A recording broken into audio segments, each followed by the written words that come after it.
Zara Johnson sat drenched in orange juice, the flight attendant's laughter echoing through first class. Little did Blake Williams know he'd just doused AirVista's new CEO, conducting her first undercover inspection. Tomorrow his smirk would vanish when she revealed herself at headquarters, but tonight, revenge would be sweeter. Before we dive into this shocking story, where are you watching from today? Hit that like button if you've ever experienced poor service on a flight, and subscribe to join our community of storytellers who believe in justice. Now let's see how Zara turns this humiliating moment into the career awakening that Blake Williams never saw coming. The sleek black town car pulled up to the private terminal entrance of JFK International Airport. Inside, Zara Johnson checked her reflection one last time in her compact mirror. Gone were the designer blazer and statement jewelry that typically adorned her 5'9" frame. Instead, she wore slim-fitting jeans, a simple navy blouse, and minimal makeup. Her normally straightened hair now displayed its natural curls, framing her face in a softer, less imposing style. "Are you sure about this, Ms. Johnson?" asked Olivia Chen, Zara's personal assistant and the only person aware of her plan. The board might not approve of the CEO going undercover. Zara tucked away her compact and smiled. At 35, she had become the youngest, and first black female, CEO of AirVista Airlines just 3 months ago. The appointment had made headlines across the industry, but the celebratory champagne had barely gone flat before the challenges began mounting. "The board hired me to solve problems, Olivia. And I can't solve what I don't understand." Zara's voice carried the quiet confidence that had propelled her through Wharton Business School and up the corporate ladder at record speed. These customer satisfaction scores are abysmal, especially these discrimination complaints. Numbers on a page don't tell the whole story. Olivia handed Zara a nondescript carry-on bag, replacing her usual monogrammed luggage. "Your boarding pass is inside. First class, seat 3A. Return flight is tomorrow afternoon." Zara nodded, her mind drifting to a memory from 25 years earlier. She was 10 years old, staring wide-eyed through the large windows of LaGuardia Airport, watching planes take off into the clouds. Her father, William Johnson, had placed a gentle hand on her shoulder. "One day, baby girl, you'll be flying those planes," he'd said, his deep voice full of certainty. "Not flying them, Daddy," she'd corrected. "Running the whole airline." William had laughed, a rich sound that still echoed in her memories. Even better. He hadn't lived to see her accomplish that dream, having passed away from cancer during her second year of business school. But Zara felt his presence now, urging her forward on this unconventional mission. "The car will pick you up in Los Angeles," Olivia confirmed, interrupting Zara's reverie. "Your hotel reservation is under the name Zara Davis, and I've scheduled the executive meeting for 10 o'clock tomorrow morning." "Perfect." Zara straightened her shoulders. "If anyone needs the CEO, tell them I'm in closed-door strategy meetings." Which isn't entirely untrue. Olivia nodded, concern still evident in her eyes. "Just be careful. You've made some powerful enemies already, people who think you don't deserve this position. All the more reason to prove them wrong." Zara's jaw tightened with determination. "This company has a culture problem, Olivia. The complaints we've received about discriminatory treatment aren't isolated incidents. They're symptoms." Stepping out of the town car, Zara felt strangely vulnerable without her usual executive armor. She wheeled her carry-on through the terminal, observing everything with new eyes. At the premium check-in counter, she noticed how the agent's smile dimmed slightly upon seeing her, how the welcome became perfunctory rather than warm. When a white businessman stepped up to the adjacent counter, the difference was subtle but unmistakable: a warmer greeting, offers of assistance with his luggage, recommendations for the executive lounge. Zara said nothing, merely noted the discrepancy in her mental ledger. The security line brought more of the same. The TSA agent scrutinized her ID longer than necessary, questioned whether she was in the correct pre-check line despite her boarding pass clearly indicating she was. Meanwhile, other passengers, predominantly white, moved through with cordial efficiency. These weren't new experiences for Zara. What was new was her position of power to actually change them. By the time she reached the gate, boarding had begun. Zara joined the line for first class, ticket in hand. The gate agent's eyebrows rose almost imperceptibly, a flash of surprise quickly masked by professional courtesy. "Enjoy your flight, Ms. Davis," the agent said, scanning her boarding pass. As Zara walked down the jet bridge, her father's voice seemed to whisper in her ear, "Show them who you are, baby girl. Not just what you look like." Stepping onto the aircraft, Zara took a deep breath. The real test was about to begin. Blake Williams had been a senior flight attendant with Air Vista Airlines for 15 years, and he prided himself on reading people. First class was his domain, a carefully orchestrated theater where he played the lead role. At 42, his salt and pepper hair and practiced smile had earned him a reputation for charm, selectively applied. As passengers settled into the 16 first-class seats of the Boeing 787 Dreamliner, Blake performed his usual assessment. The elderly couple in 1A and 1B, frequent flyers, Air Vista loyalty program, champagne preferences. The tech executive in 2C with his noise-canceling headphones, whiskey drinker, minimal interaction. The woman in 3A, Blake paused. Something about her didn't fit his mental template of the typical first-class passenger. Her clothing was nice but not designer. No flashy jewelry. Natural hair instead of the sleek blowouts he usually saw. She was reviewing documents with intense concentration, seemingly oblivious to his scrutiny. "Welcome aboard, ma'am," he said, his tone noticeably cooler than the warm greeting he'd offered to the passengers in rows 1 and 2. Zara looked up, offering a polite smile. "Thank you." No further pleasantries were exchanged as Blake moved on, spending considerably more time chatting with the middle-aged white couple across the aisle. Zara observed the interaction with interest, noting how Blake leaned in conspiratorially, making them feel special with insider comments about the excellent wine selection on today's flight. As the final passengers boarded, Zara witnessed Blake's adaptable persona in action. His demeanor shifted like a chameleon depending on who he addressed. For the silver-haired white businessman in 4B, there was deference and attentiveness. For the young South Asian doctor in 2A, professional but minimal interaction.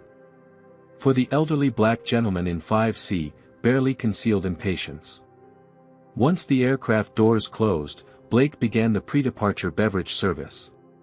He moved methodically through the cabin, taking orders with practiced efficiency. When he reached the middle-aged white couple across from Zara, his customer service mask slipped into genuine warmth. "Mr. and Mrs. Thornton, lovely to see you again. The usual gin and tonic for you, sir, and sparkling water for the lady?" The man, Richard Thornton, Zara realized with a start, nodded appreciatively. "You've got quite a memory, Blake." "Only for our most valued passengers," Blake replied with a wink. Richard Thornton was Air Vista's head of customer service, a fact that made this interaction all the more intriguing to Zara. She'd reviewed his file but hadn't yet met him in person. Now, watching him bask in preferential treatment while other passengers were ignored, pieces began falling into place. When Blake finally turned to Zara, his expression had reset to neutral. "Beverage?" "Orange juice, please," Zara responded, maintaining her cover as an ordinary passenger. Blake nodded curtly and moved on without another word. When he returned with the drinks, the contrast in service continued. For the Thorntons, their beverages came on a linen-lined tray with warmed nuts in a porcelain dish. For Zara, a plastic cup of orange juice was placed on her armrest with minimal eye contact. The plane pushed back from the gate, and the safety demonstration began. Once they reached cruising altitude, Blake resumed the first-class service. As he moved through the cabin, Zara noticed him chatting with select passengers while efficiently processing others. When he served meals, certain trays were set down with careful precision, while others, including hers, were delivered with perfunctory haste. Midway through the meal service, Zara pressed her call button to request more water. 5 minutes passed. 10. She pressed again. Finally, Blake appeared, his expression barely concealing his annoyance. "Yes?" he asked, his tone suggesting she was interrupting something important. "May I have some water, please?" Zara asked. "Of course," Blake replied, his voice clipped. "I'll bring that right out." Another 10 minutes passed before he returned with a small plastic cup of water, which he set down quickly before turning away. As he did so, his arm knocked against Zara's orange juice, sending the half-full cup tumbling directly into her lap. The cold liquid soaked through her jeans immediately. Zara gasped, more from surprise than discomfort, as orange juice spread across her lap and dripped onto her shoes. "Oh!" Blake exclaimed, but there was something off in his tone. Not genuine concern, but something closer to amusement poorly disguised as dismay. "I am so sorry." But he wasn't sorry. Zara could see the slight curl at the corner of his mouth, the flicker of satisfaction in his eyes. It was brief, so brief another passenger might have missed it, but Zara had spent years in boardrooms reading micro-expressions across negotiation tables. Blake handed her a single paper napkin. "Here you go." One napkin. For an entire cup of orange juice. Across the aisle, Richard Thornton had spilled a few drops of wine on his sleeve. Blake was already there with a club soda, multiple napkins, and solicitous attention. "Let me help you with that, sir. We don't want that to stain." The contrast was so stark it was almost comical. Almost. As Zara blotted ineffectually at her soaked clothing, she heard a soft chuckle. Blake, thinking himself unobserved, was sharing a smirk with Richard Thornton. The message was clear: this woman doesn't belong here. It transported Zara back 12 years to her first executive meeting at her previous company. She'd been the only black woman in the room, having just completed her MBA with honors. When she'd reached for the coffee, a senior vice president had bumped her arm, causing her to spill coffee all over her new suit. The laughter had been brief but unmistakable, followed by insincere apologies. She'd spent the meeting damp and humiliated, her brilliant market analysis overshadowed by the incident. The next day, she'd returned with an even more brilliant presentation and a dry cleaning bill for the VP. Her assertiveness had earned her respect, and eventually, a promotion past that same VP. Now, as CEO of Air Vista, Zara faced a choice: reveal herself and address Blake's behavior immediately, or maintain her cover to see how deep the problems went. The strategic part of her brain, the part that had made her a formidable executive, chose the latter. Discreetly, Zara took out her phone and typed notes about the incident, time-stamping each observation. Tomorrow, Blake Williams would learn exactly who he'd chosen to humiliate. Have you ever witnessed someone being treated unfairly and wondered if you should step in? Comment number 1: if you believe bystanders should always intervene when they see discrimination happening. Hit that like button if you've ever been in Zara's position, underestimated because of how you look. And if you're eager to see Blake get what's coming to him, subscribe now. But the question remains: will anyone on this flight stand up for what's right, or will Zara have to fight this battle alone? The lavatory door closed behind Zara with a soft click as she attempted to clean the sticky orange juice from her jeans. Using damp paper towels, she dabbed at the stains spreading across her thighs, her mind calculating her next move like a chess grandmaster. A gentle knock interrupted her thoughts. "Ms. Davis?" A soft voice called from outside. "I brought you some club soda and extra napkins. It might help with the stain."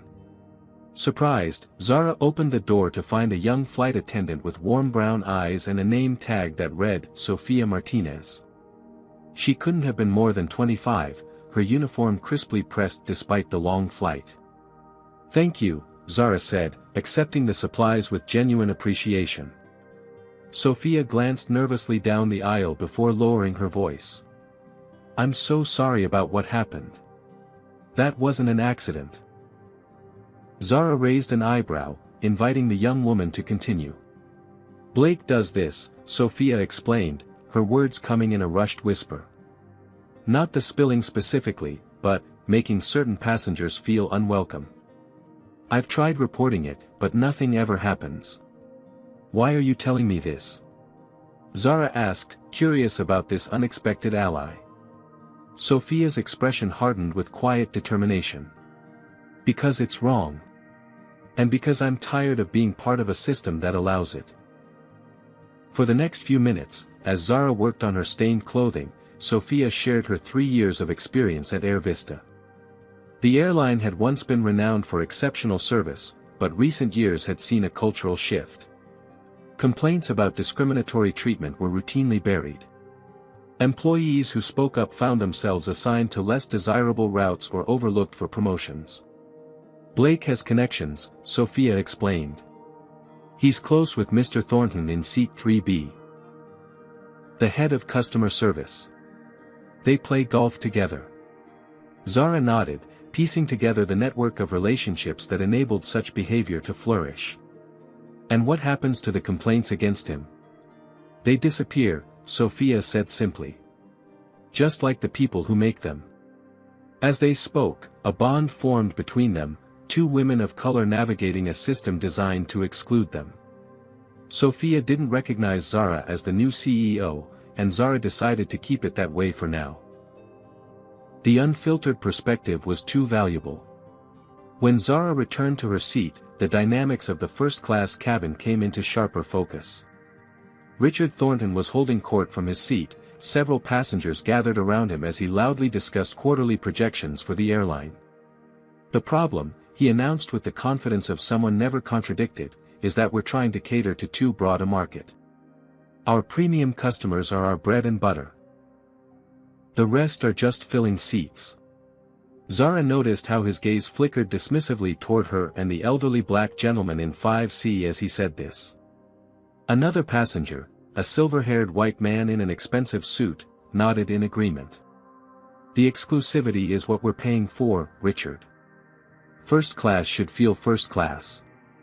Exactly, Thomas, Richard replied. That's why I've been pushing back on these ridiculous discrimination complaints. People cry racism when they don't get upgraded, or when they're asked to follow the same rules as everyone else. Blake appeared with fresh drinks for the group, seamlessly joining the conversation. You wouldn't believe what some people expect these days. Last week, a woman demanded to know why I served another passenger before her. Playing the race card, obviously. The casual racism of their conversation made Zara's skin crawl, but she maintained her composure, quietly documenting every word. This wasn't just about one flight attendant's behavior, it was systemic, reaching into the executive ranks of her company. As the impromptu gathering dispersed, Richard Thornton returned to his seat, still within earshot of Zara. He took a business call, speaking loudly enough for nearby passengers to hear. The board made a mistake with this diversity hire, he said into his phone, making no effort to lower his voice. Johnson doesn't understand our core clientele. She's already pushing for cultural sensitivity training. His tone made the phrase sound like a joke. Zara's fingers tightened around her armrest, but she kept her expression neutral.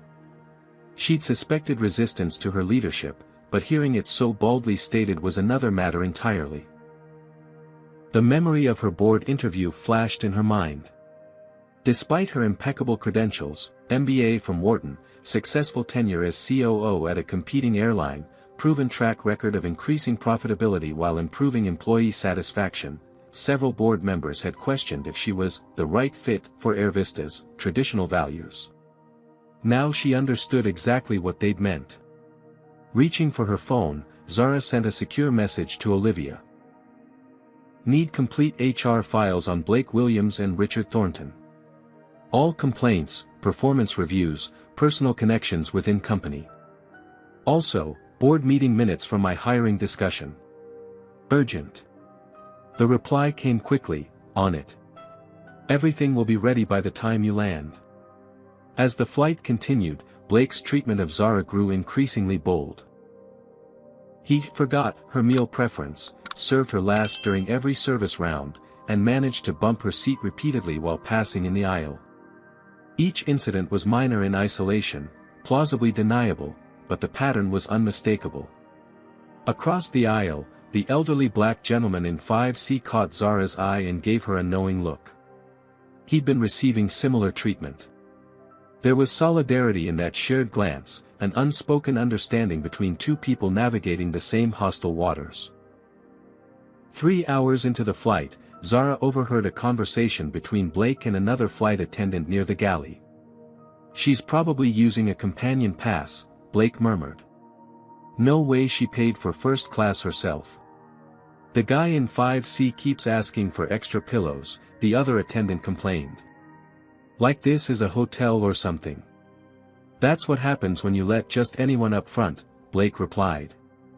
"They don't understand how it works." Zara added these comments to her growing documentation.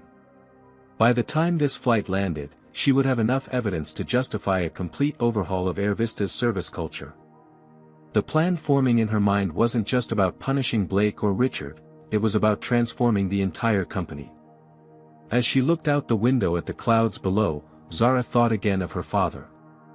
"Watch me change the game, Daddy," she whispered to herself. "Just like I promised." The captain's voice crackled over the intercom, announcing their descent into Los Angeles. Seatbelts clicked as passengers prepared for landing, the afternoon sun casting long shadows through the windows. For Zara, the 5-hour flight had felt like an intensive course in everything wrong with Air Vista's culture. Blake moved through the cabin, performing final checks with the same selective attentiveness he'd displayed throughout the journey. When he reached Zara's row, his customary mask of professionalism slipped once again. "Excuse me," Zara said, stopping him. "Could I have some water before we land?" Blake's smile didn't reach his eyes. "We're preparing for landing. Beverage service is complete." Yet moments later, Zara watched as he cheerfully brought a bottle of water to Richard Thornton without being asked. "Thought you might want this before we touch down," Blake said to Richard, his tone dripping with deference. "You read my mind," Richard replied with a chuckle. "This is why I always request your flights, Blake." As Blake turned from Richard's seat, he caught Zara watching the exchange. Something in her steady gaze must have unsettled him because his smirk faltered slightly.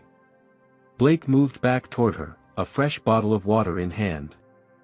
"I found one more," he said, his voice overly solicitous. As he extended the bottle, his hand tilted, deliberately, Zara was certain.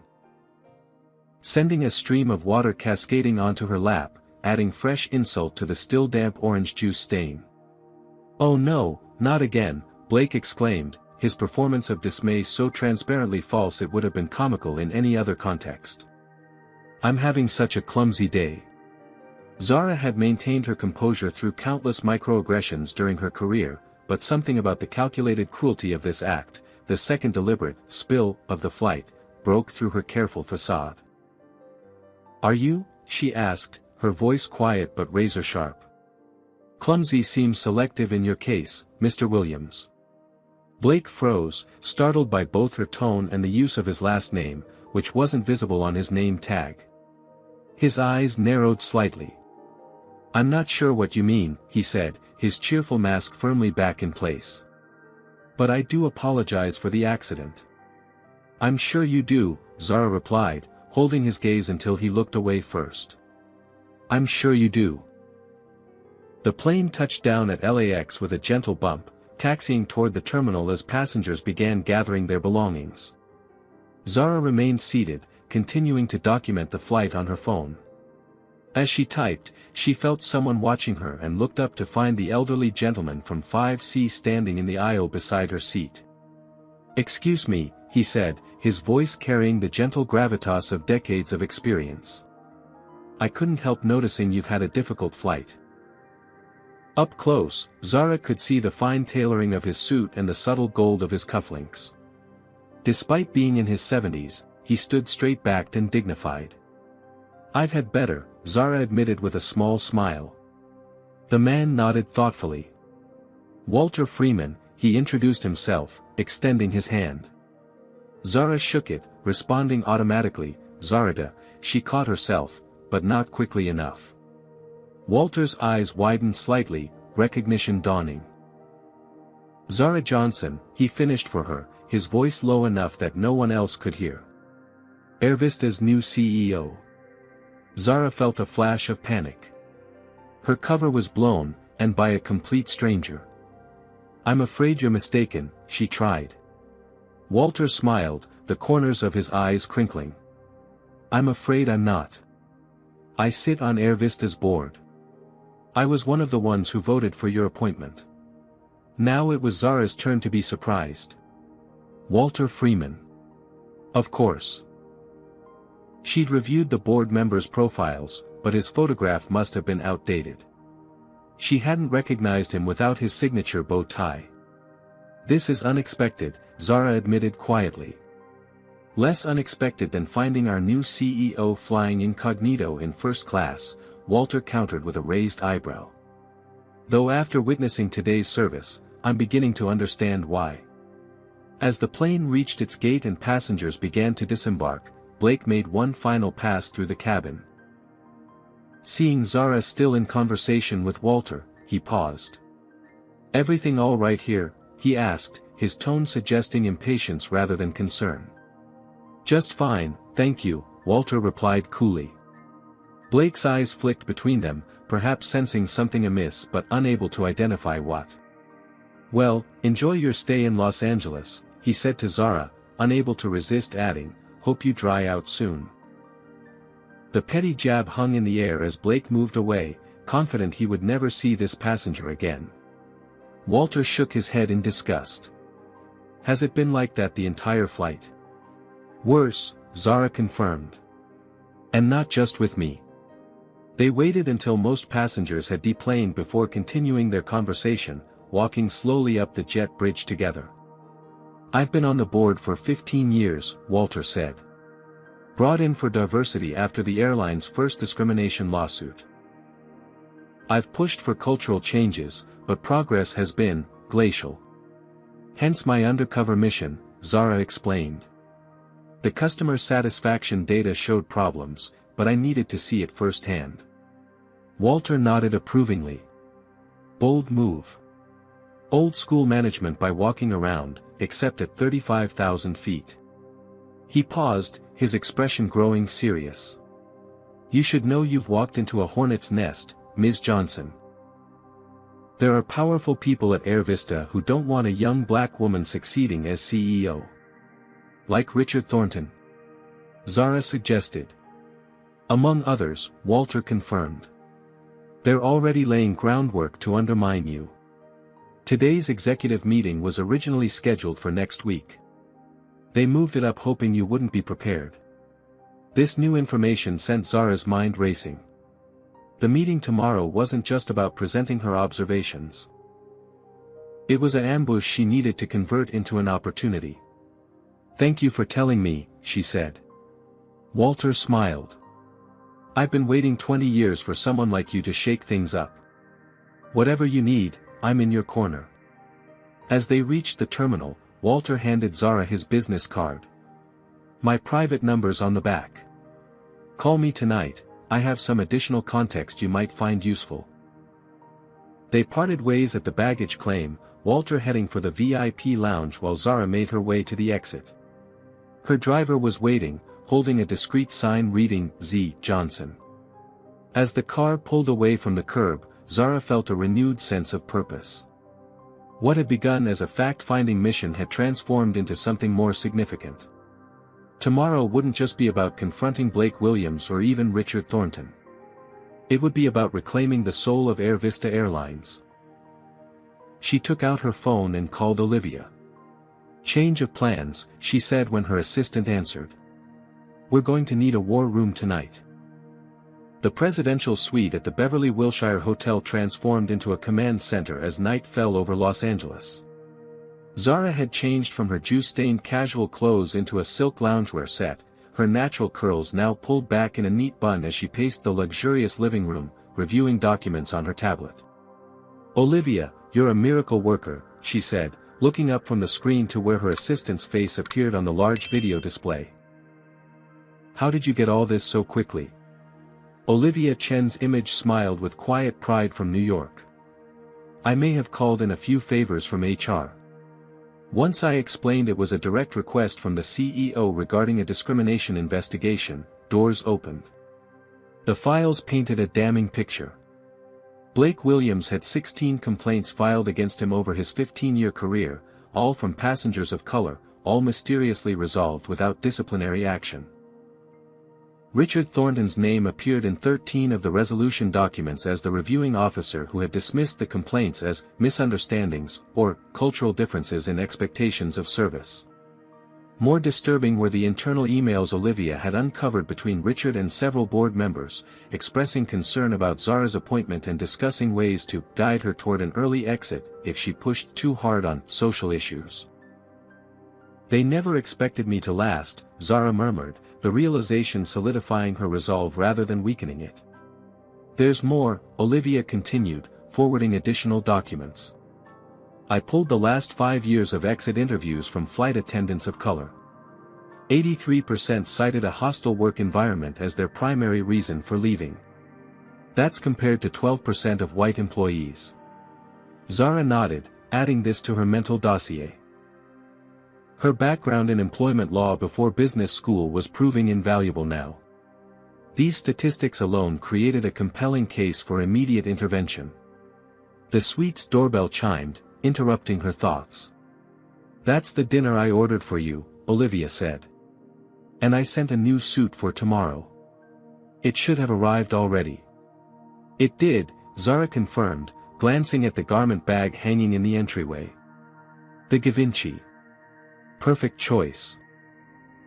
After accepting the room service delivery, Zara returned to her preparation. As she ate, she reviewed footage from AirVista's training videos, noting the disconnection between the company's stated values and the reality she had witnessed. Next came financial reports showing a troubling correlation between declining customer satisfaction and falling profits, particularly among business travelers, the airline's most lucrative demographic. At 9 o'clock, Zara called Walter Freeman as promised. The board member provided invaluable historical context about AirVista's corporate culture and the alliances within the executive team. He confirmed what Zara had suspected: Richard Thornton was protecting Blake and others like him because they reinforced his vision of AirVista as an exclusive club rather than a service provider. "Richard's been gunning for the CEO position for years," Walter explained. "When the board selected you instead, he took it personally. Tomorrow's meeting is his first attempt to establish dominance." "Then he's in for a surprise," Zara replied, her voice calm but determined. After the call, she moved to the bathroom mirror, practicing the confrontation speech she had been composing in her head since the flight. Zara had learned early in her career that as a black woman, she had to navigate a narrow path between assertiveness and the angry black woman stereotype. Too soft, and she would be dismissed. Too forceful, and she would be labeled difficult. "I'm not here to accuse," she practiced, her voice measured but authoritative. "I'm here to address a systemic issue that's hurting our customers, our employees, and our bottom line." She refined her delivery, adjusting her tone and phrasing until she found the perfect balance, powerful without being threatening, emotional without seeming irrational. The mirror reflected back a woman transformed from the casual passenger of that morning. Now every inch the CEO ready to reclaim her authority. At midnight, Olivia sent the final piece of the puzzle, a comprehensive draft of a new anti-discrimination policy, complete with enforcement mechanisms and accountability metrics. They spent an hour refining it together, ensuring it was both robust and implementable. "Will you be able to pass this tomorrow?" Olivia asked, concern evident in her voice. The board might resist such sweeping changes. "I'm not asking for permission," Zara replied. "The CEO contract they signed gives me broad authority to address issues affecting customer experience and employee relations. This falls squarely within that mandate." As the call ended, Zara felt the weight of the moment. Tomorrow would define not just her tenure as CEO but potentially the future direction of Air Vista itself. She thought again of her father, who had taught her that true leadership meant standing up for what was right, especially when it was difficult. "Watch me fly, Daddy," she whispered to the empty room. Morning came with the clarity of purpose that follows a night of thorough preparation. Zara dressed methodically in the impeccably tailored black suit Olivia had sent, applying her makeup with precision, not as camouflage this time, but as armor. Her hair was styled in a sleek updo, projecting confidence and authority. The transformation from yesterday's casual passenger to today's commanding executive was complete. The drive to Air Vista's Los Angeles headquarters took 30 minutes through morning traffic. Zara used the time to center herself, reviewing key points of her strategy and preparing for various reactions. By the time the car pulled up to the gleaming glass building with the Air Vista logo, she was ready. The security guard at the reception desk did a double take when she presented her ID, clearly not expecting the CEO to appear unannounced. "Ms. Johnson. We weren't told you'd be in Los Angeles." "That was intentional," Zara replied with a smile that didn't quite reach her eyes. "Please don't announce me. I'd like to observe normal operations." As she rode the elevator to the executive floor, Zara's phone buzzed with a text from Walter, "Meeting room is packed. Richard brought reinforcements. I've got your back." The doors opened, revealing the corporate battlefield where Zara would make her stand. She stepped out, head high, ready to fight for the soul of her airline. Do you think Zara should fire Blake on the spot, or give him a chance to explain himself?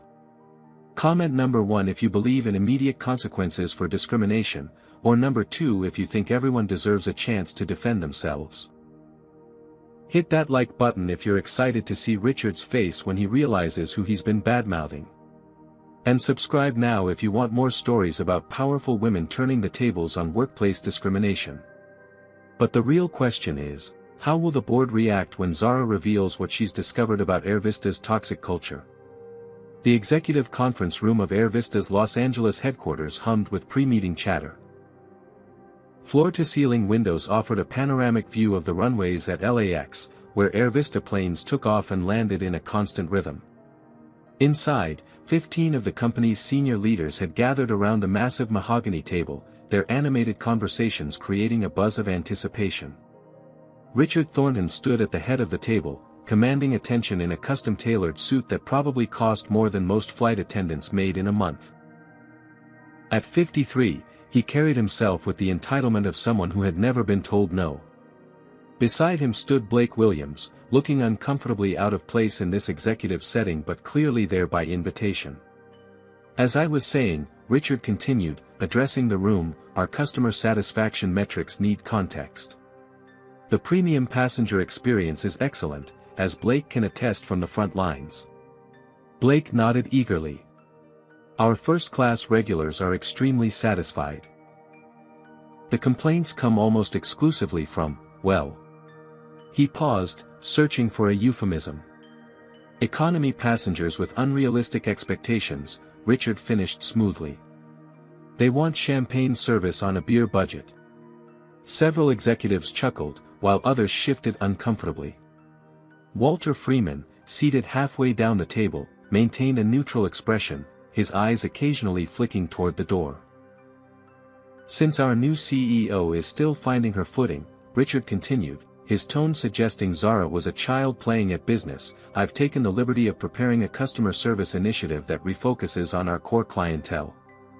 The conference room door opened quietly. "Actually," came a clear, authoritative voice from the threshold, "your CEO has found her footing quite firmly." The room fell silent as Zara Johnson stepped in, commanding instant attention in her perfectly tailored suit, not a hair out of place. The transformation from yesterday's casual passenger to today's executive presence was so complete that Blake didn't immediately connect her to the woman whose lap he had drenched twice. "Ms. Johnson," Richard recovered quickly, surprise morphing into a practiced smile. "We weren't expecting you in Los Angeles. You should have let us know. We would have arranged transportation from the airport." I had my own transportation arranged, thank you, Zara replied coolly, walking to the opposite end of the table from Richard. Please, continue with your presentation. I'm very interested in your thoughts on customer service. Richard hesitated, thrown off balance by her unexpected appearance but too proud to show it. Of course. As I was explaining, we need to focus our premium service on passengers who truly value it. And who would those passengers be, exactly? Zara asked, her tone conversational but her eyes sharp. Our frequent flyers, business travelers, first-class passengers who understand the exclusivity we offer, Richard explained, warming to his topic. Blake here has been exemplary in providing that level of service. That's why I invited him today, to give us a frontline perspective. Blake straightened his tie, clearly pleased to be singled out for praise in such prestigious company. Thank you, Richard. It's all about recognizing who our real customers are. Interesting perspective, Zara nodded thoughtfully. So, Blake, would you say you provide consistent service to all first-class passengers, or do you differentiate based on certain criteria? Blake shifted slightly, something in her steady gaze making him uncomfortable. Well, of course, our regulars get special attention. They've earned it through loyalty. I see, Zara said. And how do you identify these regulars when they board? Their frequent flyer status, perhaps? Sometimes, Blake replied, growing increasingly uncertain under her questioning. You develop an instinct in this business. You can tell who belongs in first class. There it was, the implicit bias laid bare in his own words. A ripple of unease moved through the room. Who belongs, Zara repeated softly. Fascinating choice of words. She opened her tablet and tapped the screen a few times. The large display on the wall came to life, showing a split screen of security camera footage from yesterday's flight, Blake warmly greeting white passengers while giving cursory acknowledgments to passengers of color. This is from Flight 1157 yesterday, New York to Los Angeles, Zara explained. Notice anything about these service interactions? The room grew uncomfortably quiet as executives watched the pattern unfold across multiple clips. Blake's face drained of color as recognition dawned. This was no coincidence. Zara had been on his flight. Now, this next clip is particularly interesting, Zara continued, her voice maintaining its professional calm as the video showed Blake deliberately spilling orange juice on her lap, followed by his barely concealed smirk. Blake's mouth opened and closed soundlessly, like a fish out of water. Richard stood frozen, his confident demeanor cracking as he realized the trap they had walked into. Ms. Johnson, I can explain, Blake began. Please do, Zara invited, her tone deceptively mild. Explain why you deliberately spilled beverages on me twice during that flight. Explain why you provided attentive service to white passengers while ignoring requests from passengers of color. Explain why you felt comfortable enough in your behavior to joke about it with other crew members. As Blake stammered through unconvincing denials, Zara switched the display to a spreadsheet. These are customer complaints filed against Mr. Williams over his 15-year career. 16 formal complaints alleging discriminatory treatment, all from passengers of color. And here, she highlighted a column, is the reviewing officer who dismissed every single one of those complaints.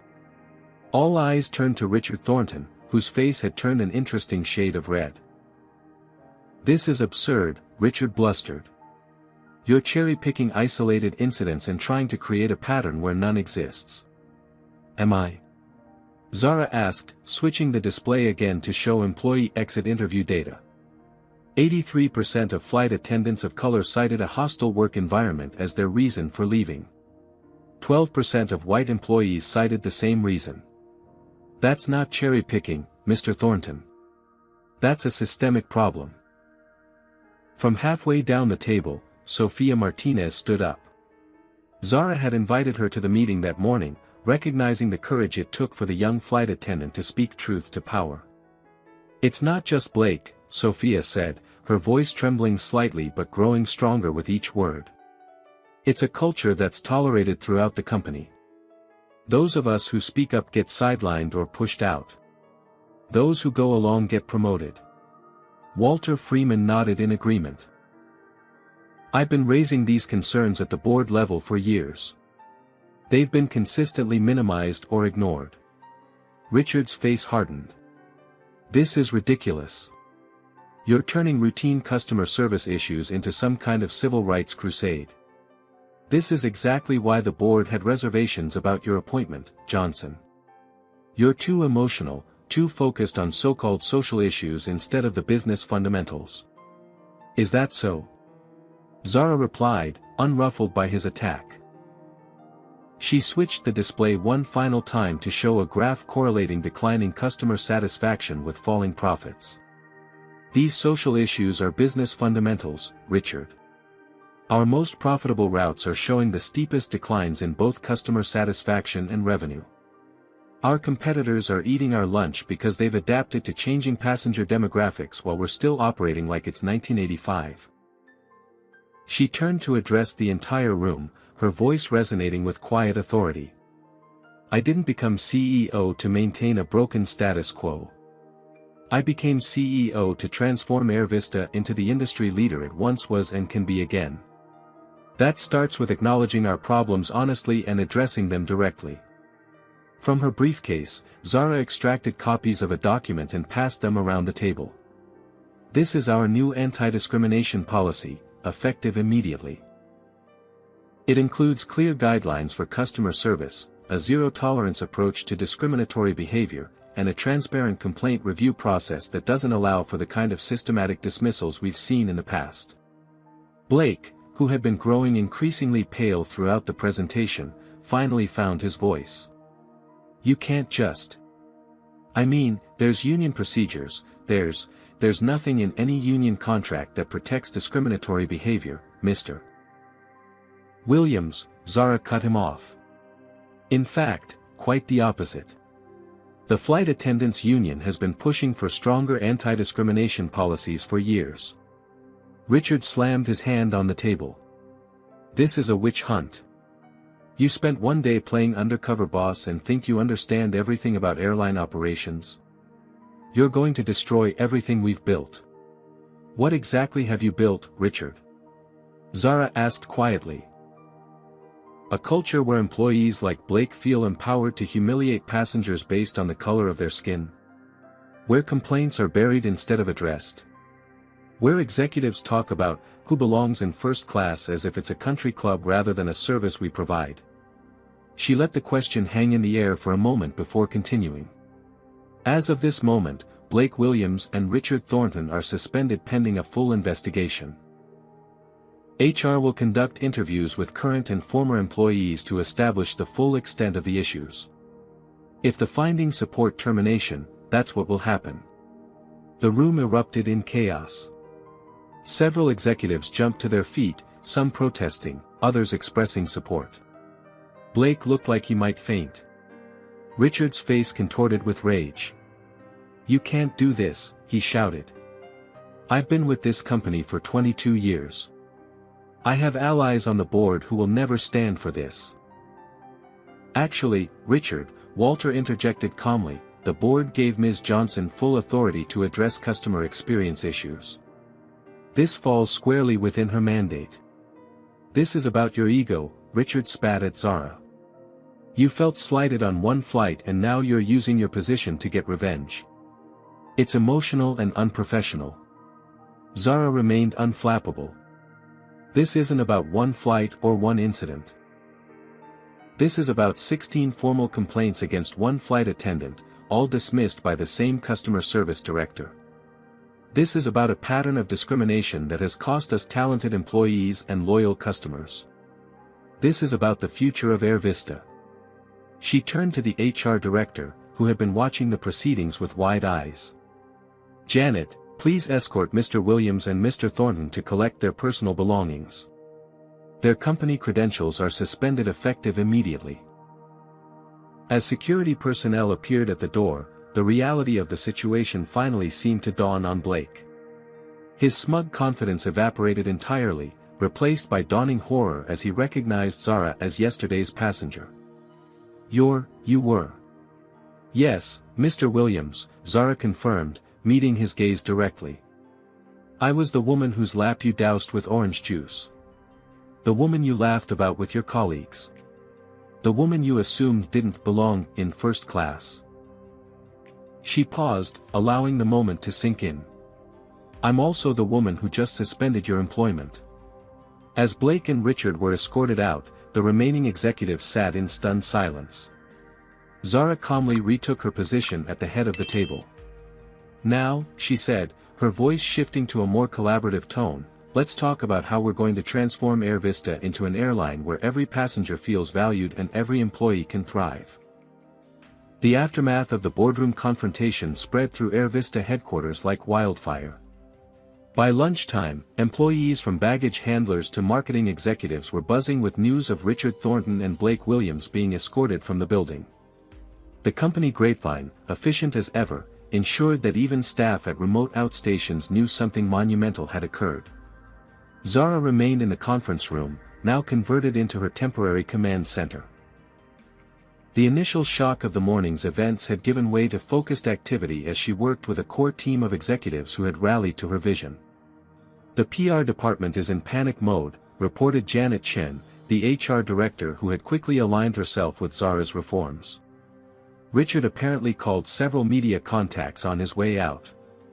Let him, Zara replied, reviewing staffing reports on her tablet. Transparency is our friend here.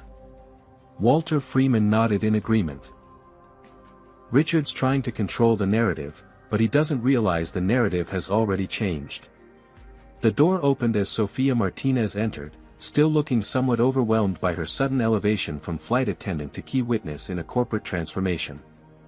I just got off the phone with the flight attendants union rep, Sofia reported. They're cautiously supportive but want assurances this isn't just a one-time purge. It's not, Zara assured her. This is a complete cultural reset. As the team worked through lunch, reports of reactions continued flooding in. 3 vice presidents who had been closely aligned with Richard had submitted their resignations, clearly reading the writing on the wall. Meanwhile, emails of support were pouring in from employees who had suffered under the old regime but had been afraid to speak up. By mid-afternoon, the first media inquiries began arriving. Industry publications wanted statements about the sudden leadership changes. Social media was buzzing with rumors, some wildly inaccurate. We need to get ahead of this, suggested Marcus Reynolds, the marketing director. Issue a statement before speculation gets out of control. Zara considered this, then shook her head. Not yet. First, we need to communicate internally. Our employees deserve to hear directly from me before we go public. She instructed the IT department to set up a company-wide video conference for 5 o'clock. In the meantime, Zara worked with legal to review the contracts of the suspended executives and to formalize the new anti-discrimination policies. At 4:30, Janet returned with a troubled expression. Blake Williams is claiming racial discrimination. A ripple of disbelief ran through the room. He's alleging that he's being targeted because he's white, Janet explained, her tone making clear how absurd she found this claim. His union rep is already trying to frame this as reverse discrimination. Walter snorted. That won't fly. The evidence is too clear. Nevertheless, Zara replied calmly, make sure our documentation is airtight. Every complaint, every incident, every piece of corroborating evidence. This isn't about Blake's race, it's about his behavior. As the team prepared for the company-wide address, Zara's phone buzzed with a text from Olivia in New York, stock price down 3% on news of executive shakeup. Board chair requesting urgent call. Zara had expected this. Change was never painless, especially for shareholders accustomed to stability. She stepped into a private office to take the call from Eleanor Winters, the 70-year-old board chair who had cast the deciding vote in Zara's appointment. Quite the dramatic first week, Ms. Johnson, Eleanor began, her voice crisp with decades of corporate authority. Necessary steps, Ms. Winters, Zara replied, matching the older woman's formal tone. The board is concerned about the market reaction. The market reacts to uncertainty, Zara countered. Once our new direction is clear, investors will respond to improved fundamentals. There was a pause before Eleanor continued. 3 board members have called for an emergency session to review your actions. Let me guess, Zara said. Henderson, Blackwell, and Morris. Richard's golf buddies. Eleanor's soft chuckle confirmed Zara's assessment. They're claiming you've overstepped your authority. My contract gives me explicit authority to address operational issues affecting customer experience, Zara reminded her. Discrimination complaints fall squarely within that purview. I'm aware, Eleanor replied. As is our legal counsel, who has already advised them of such. But they're pushing for a vote of no confidence. Zara felt a momentary flutter of concern but pushed it aside. And where do you stand, Ms. Winters? Another pause, longer this time. I didn't break a glass ceiling bringing you in just to watch you get pushed out the window. Handle this right, and you'll have my support. The call ended with that conditional endorsement. Not quite the ringing vote of confidence Zara might have hoped for, but enough to proceed with her plans. At 5 o'clock sharp, Zara faced the camera for the company-wide address. Thousands of Air Vista employees from Los Angeles to London were watching as she laid out the situation with unflinching honesty. Today marks a turning point for Air Vista, she began. For too long, we've allowed a culture of discrimination to undermine our values and damage our reputation. That changes now. Without naming specific individuals, Zara outlined the issues that had been uncovered and the immediate steps being taken to address them. She announced the new anti-discrimination policy, emphasized that reporting mechanisms would be truly confidential, and promised that complaints would be investigated fairly. Some will call this an overreaction, she acknowledged. Others will say it's long overdue. What matters is that we move forward together, committed to treating every passenger and every colleague with dignity and respect. As she concluded the address, Zara knew the battle was far from over. Richard Thornton had deep connections throughout the industry. Blake Williams was already attempting to portray himself as a victim. The resistant board members would continue seeking ways to undermine her. But watching the flood of supportive messages pouring into the chat function of the video conference, Zara felt the first stirrings of real hope. Employees from every level and department were expressing relief and gratitude that someone had finally addressed the elephant in the room. That evening, as Zara prepared to return to her hotel, Walter Freeman stopped by her temporary office. Quite a first day in Los Angeles, he said with a wry smile. Just getting started, Zara replied, gathering her documents. Walter's expression grew serious. You should know, there was an anonymous threat sent to the executive email address. Security is investigating, but... Zara nodded, unsurprised. Change makes people uncomfortable. Some more than others. This seemed beyond discomfort, Walter warned. Be careful, Zara. You've made powerful enemies today. I didn't take this job to make friends, she replied. I took it to make a difference. As she left the building under the watchful eye of security personnel, Zara's phone buzzed with a news alert. The industry publication Aviation Weekly had published the first article about the day's events, turbulence at Air Vista, new CEO grounds executives over discrimination claims. The battle for Air Vista's soul had gone public. There would be no turning back now. 1 week after the boardroom confrontation, Zara stood before a group of 30 newly appointed trainers in Air Vista's Los Angeles Training Center. The spacious room, usually used for flight attendant instruction, had been repurposed for the launch of the company's comprehensive anti-discrimination program. This isn't sensitivity training, Zara emphasized, pacing slowly across the front of the room.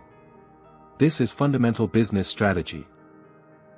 Every passenger who feels unwelcome, every employee who feels marginalized, that's revenue walking out the door and talent we can't afford to lose. The trainers, a diverse group selected from various departments, nodded in understanding. Over the next month, they would be responsible for conducting sessions with every Air Vista employee, from baggage handlers to pilots to corporate staff. Questions before we conclude? Zara asked, checking her watch. She had another meeting in 20 minutes. A young man in the back raised his hand. What should we tell staff who think this is just a reaction to one incident? Some people are saying this whole thing started because of what happened to you personally on that flight. Zara had anticipated this question. Tell them to read the data. 16 formal complaints against one flight attendant. 83% of minority staff citing hostile environment in exit interviews. Declining satisfaction scores among passengers of color. This isn't about one juice spill, it's about a pattern that's been ignored for too long. As the session wrapped up, Zara made her way to the executive offices where Sofia Martinez was waiting. In the week since the confrontation, Sofia had been appointed to lead Air Vista's new passenger advocacy department, a role created specifically to address customer concerns that might previously have been dismissed. How's it going? Zara asked, noting the younger woman's slightly overwhelmed expression. Honestly? It's intense, Sofia admitted. We've received over 200 new complaints since the news broke, passengers who never bothered reporting incidents before because they didn't think anyone would listen.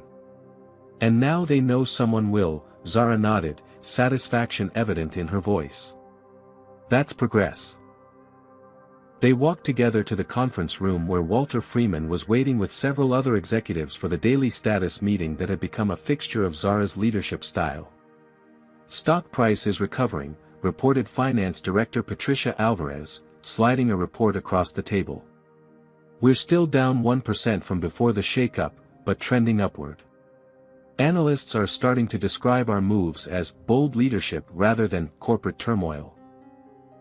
Legal update, continued General Counsel David Newman.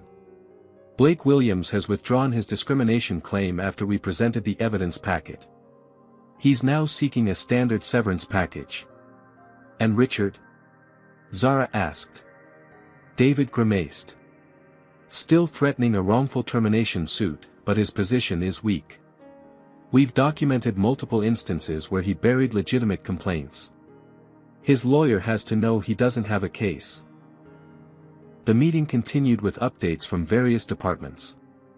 Marketing was preparing a campaign highlighting Air Vista's renewed commitment to inclusive service. Operations was reviewing crew assignment procedures to ensure diverse teams on every flight. HR was overhauling the hiring process to eliminate bias. After the meeting, Zara returned to her temporary office and closed the door. Despite the progress reports, she knew they were still in the fragile early stages of transformation. The cultural problems at Air Vista hadn't developed overnight, and they wouldn't be solved overnight either. Her phone rang, her mother calling from Philadelphia. I saw you on CNBC this morning, Vivian Johnson said without preamble. You looked tired. Zara smiled at her mother's directness. Thanks, Mom. Just what every daughter wants to hear.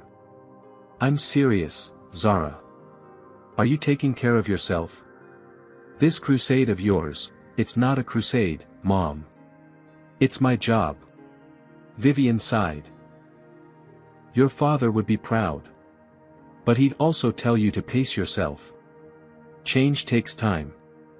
The mention of her father brought a familiar ache to Zara's chest. I know. But some things can't wait. After the call, Zara leaned back in her chair, her mother's words echoing in her mind. William Johnson had always taught his daughter to fight for what was right, but he'd also emphasized the importance of strategic patience, knowing when to push hard and when to build slowly. A knock at the door interrupted her thoughts.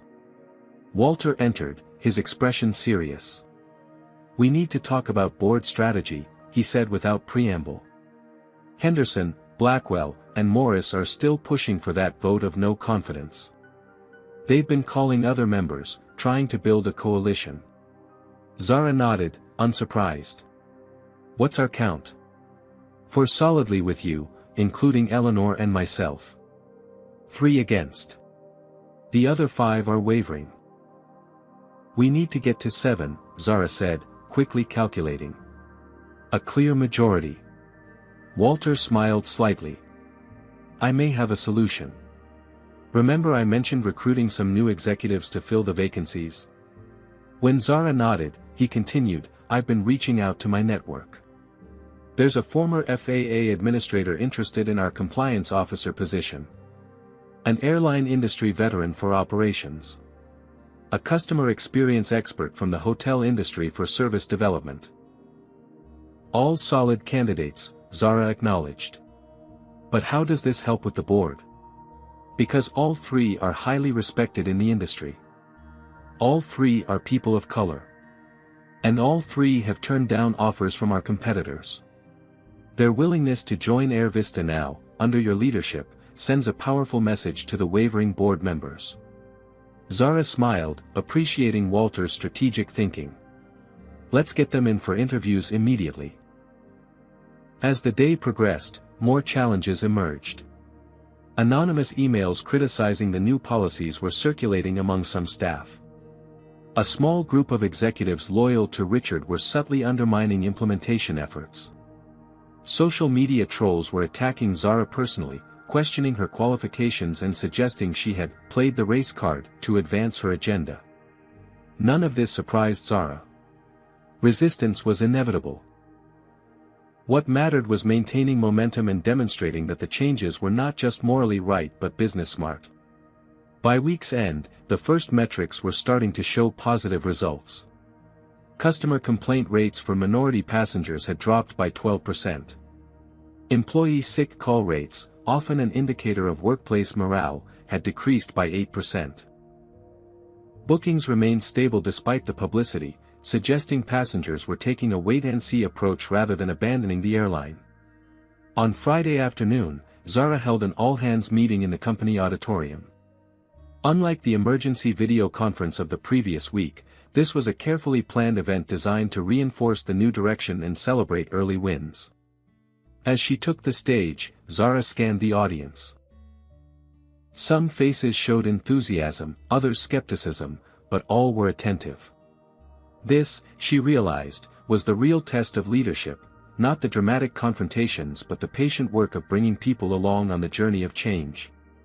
1 week ago, she began, I stood before you and promised that Air Vista would become an airline where every passenger feels valued and every employee can thrive.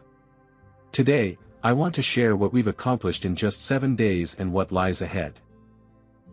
For the next 30 minutes, Zara outlined specific changes, acknowledged ongoing challenges, and recognized individuals who had stepped up as champions of the new culture. She was honest about the difficulties but unwavering in her commitment to the path forward. Change isn't easy, she concluded. It requires us to examine assumptions we may not even realize we hold. It demands that we step outside our comfort zones. But the Air Vista that emerges from this transformation will be stronger, more competitive, and more true to the values we claim to uphold. As applause filled the auditorium, Zara felt a moment of genuine optimism. The road ahead would not be smooth, but for the first time since taking the CEO position, she could envision success not just for herself but for the company she had dreamed of leading since childhood. That evening, as she prepared to fly back to New York, Zara received a text from Eleanor Winters, board vote called off. Henderson and Blackwell backing down. Your strategy is working. Keep going. It wasn't victory, not yet. But it was validation that they were on the right track. As she boarded the Air Vista flight home, Zara noticed something different in how the crew greeted passengers, a genuine warmth that didn't vary based on appearance or perceived status. Small changes, but significant ones. The transformation had truly begun. 6 months after the infamous orange juice incident, Zara Johnson stood in the boarding area of Gate 23 at JFK International Airport. This time, there was no disguise, no undercover mission. She wore a tailored navy suit with Air Vista's wings pin prominently displayed on her lapel, her CEO status unmistakable.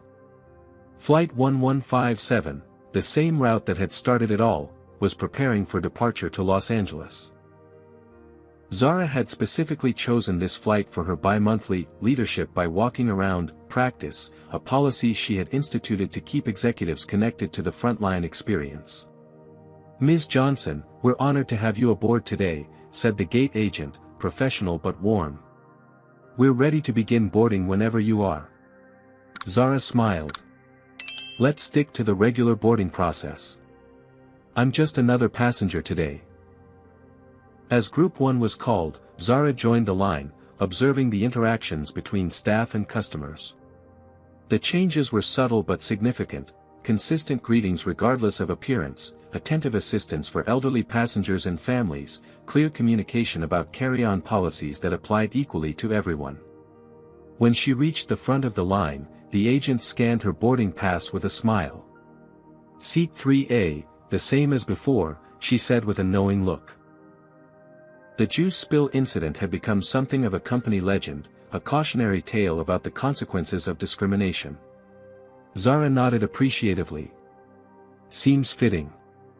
Boarding the aircraft, Zara was greeted by a flight attendant she didn't recognize, a tall black man with a military bearing and a warm smile. "Welcome aboard, Ms. Johnson," he said. "I'm Devin Harris, lead flight attendant for today's service." "Nice to meet you, Devin," Zara replied, extending her hand. "New to Air Vista?" "6 months next week," he confirmed. "Part of the first hiring class after the changes." As Zara settled into her seat, the very same one where Blake Williams had doused her with juice half a year earlier, Devin brought her a bottle of water without being asked. "It's an honor to serve on your flight, Ms. Johnson," he said quietly. "I applied to Air Vista 3 times before the new hiring policies. Never even got an interview despite 10 years of service experience in the Air Force." Zara nodded, understanding the unspoken message. The reforms hadn't just changed procedures, they had opened doors for talented people previously excluded. "We're lucky to have you, Devin," she replied simply. As the flight prepared for departure, Zara reflected on the tumultuous 6 months since her undercover journey. The transformation hadn't been easy. Richard Thornton had indeed filed his wrongful termination lawsuit, only to withdraw it when former colleagues came forward with evidence of his systematic burial of discrimination complaints. Blake Williams had eventually accepted a severance package and was now working an entry-level position at a budget carrier, his career in premium service effectively over. The board had ultimately rallied behind Zara's leadership, impressed by the tangible results of her reforms. Customer satisfaction scores had rebounded dramatically, with particular improvement among minority passengers. Employee retention had strengthened, and the costs of constant recruitment and training had decreased accordingly.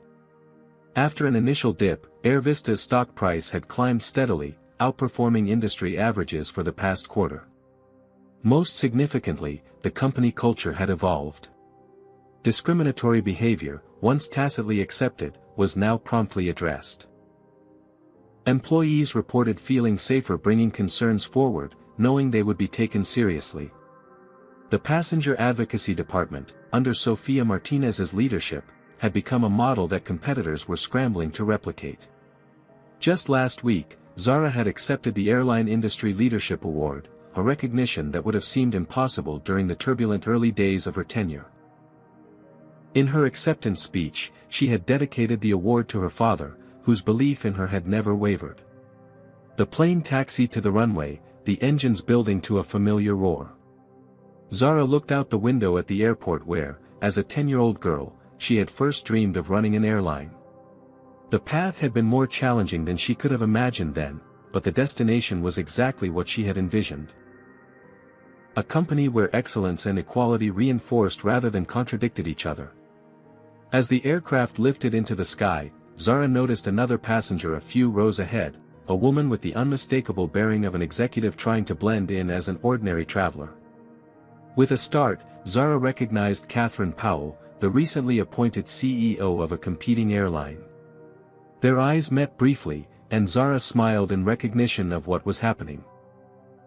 Catherine was conducting her own undercover assessment, inspired perhaps by the stories of Zara's experience that had circulated throughout the industry. The irony wasn't lost on Zara. What had begun as a humiliating encounter with a prejudiced flight attendant had sparked a transformation that was now spreading beyond Air Vista. In boardrooms across the industry, executives were being forced to confront the gap between their stated values and their actual practices. As the plane climbed to cruising altitude, Zara thought about how a single moment of injustice, properly leveraged, could catalyze lasting change. The orange juice incident hadn't just changed her clothing, it had changed an entire corporate culture and, perhaps, an industry. Devon appeared with the beverage cart. "Orange juice, Ms. Johnson?" he asked with a twinkle in his eye, clearly aware of the significance. Zara laughed. "I think I'll stick with water today, thank you." As the flight continued toward Los Angeles, Zara opened her laptop to review the latest customer data. The numbers told a story of recovery and renewal, of a company finding its way back to its core values. There was still work to do, of course. Cultural transformation was never complete, it required constant vigilance and renewal. But looking around the cabin at the diverse crew serving a diverse passenger population with equal respect and attention, Zara felt a profound sense of accomplishment. The company she had dreamed of leading as a child was becoming the company she had always believed it could be. And somewhere, she was certain, her father was watching with pride. What would you do if you were in Zara's position? Would you have gone undercover to experience your company's service firsthand? Comment below with your thoughts. If this story of justice and transformation inspired you, please hit that like button and subscribe for more powerful stories of overcoming discrimination. Share this video with someone who needs to be reminded that one person can make a difference in changing a toxic culture. Thank you for watching, and remember, sometimes the greatest leadership comes from being willing to walk in your customers' shoes. Zara Johnson's journey reveals powerful truths about leadership and justice in the workplace. By experiencing discrimination firsthand, she gained insight that data alone could never provide. True leadership requires courage to confront uncomfortable realities, even when it means making powerful enemies. Systemic problems demand systemic solutions, not just punishing individuals but transforming entire cultures. The story also demonstrates how discrimination thrives in environments where accountability fails. When Richard protected Blake's behavior, he enabled a toxic culture affecting countless passengers and employees. One person in power can either perpetuate injustice or dismantle it. Perhaps most importantly, the narrative shows that addressing discrimination isn't just morally right, it's good business. Air Vista's transformation led to improved metrics across the board, from customer satisfaction to employee retention and ultimately stock performance. Real change requires both bold action and strategic patience. Zara's confrontation was necessary, but the lasting transformation came through persistent, methodical reforms implemented over months. Her story reminds us that dismantling systemic racism demands both moral courage and strategic intelligence. Have you ever witnessed discrimination and wished you had the power to change things? Zara's story reminds us that sometimes one brave person can transform an entire system. What workplace situations have you experienced that needed this kind of courageous leadership? Share your thoughts in the comments below. If this story of justice and transformation resonated with you, please hit that like button to help others find it too. Subscribe to our channel for more powerful narratives about overcoming discrimination and standing up for what's right. Know someone dealing with workplace injustice or a leader who needs inspiration? Share this video with them. Sometimes seeing courage modeled can inspire us to find our own. Thank you for watching and being part of our storytelling community. Remember, real change begins when someone decides enough is enough, and that someone could be you.